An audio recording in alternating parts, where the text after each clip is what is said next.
O 2025 rematou como un dos mellores anos da historia do atletismo Barbanza logo de firmar 7 podios nacionais, máis de 40 autonómicos e de contar cun finalista nun campeonato de Europa.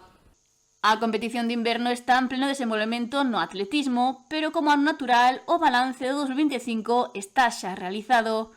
E foi un ano para o recordo no atletismo Barbanza ao contar con grandes resultados deportivos.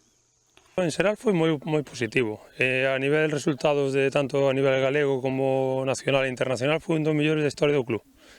Con 7 podios nos campeonatos nacionales, máis de 40 podios a nivel autonómico, con mellores marcas españolas, cun finalista nun campeonato de Europa, é dicir que o resultado foi moi positivo. Depois houve cousas negativas, como o caso de Lidia Parada, unha das estandartes do club, que no Campeonato de España pois rompeu o ombro dereito no primer lanzamento, non satou os resultados, xa nos impideu loitar por o Campeonato do Mundo. Temos algún problemilla en canto a lesións que dificultaron algún campeonato internacional, pero bueno, moi ben. En ese campeonato nacional, tal como se desarrollou incluso ao final, incluído ca lesión, víase perfectamente que aí tiñemos dúas medallas, primeiro e segundo puesto, primeiro de Lidia e segundo de Lara, que as dúas tiveron problemas físicos aí, pero por as marcas que se fixeron ao final, sería medalla de ouro e medalla de plata.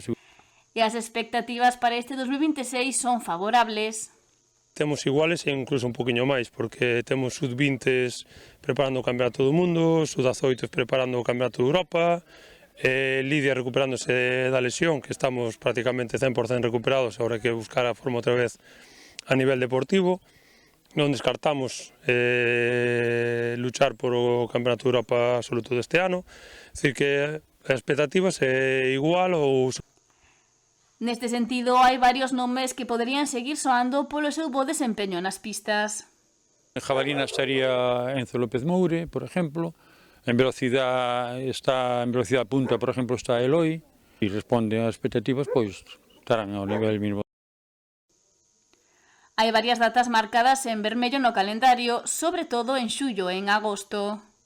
Para sub-18 en Rieti, en Italia, o Campeonato do Mundo sub-20 en Eugene, en Estados Unidos, e son as datas máis representativas que temos aí marcadas, porque temos 2, 3, 4 atletas que poden optar a eles.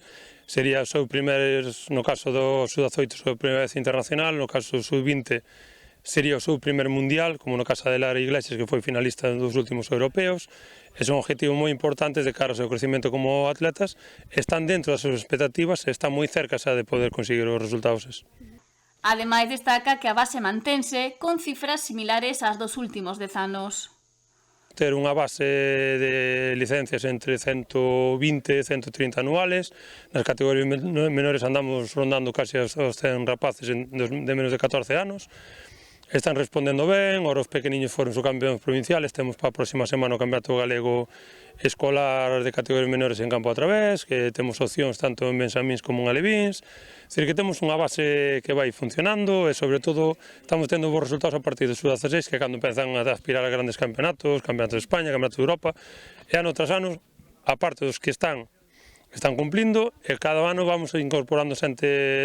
O atletismo segue a gozar de boa saúde no Barbanza e este 2025 pode volver a ser de sobresaínte se as lesións dan unha tregua.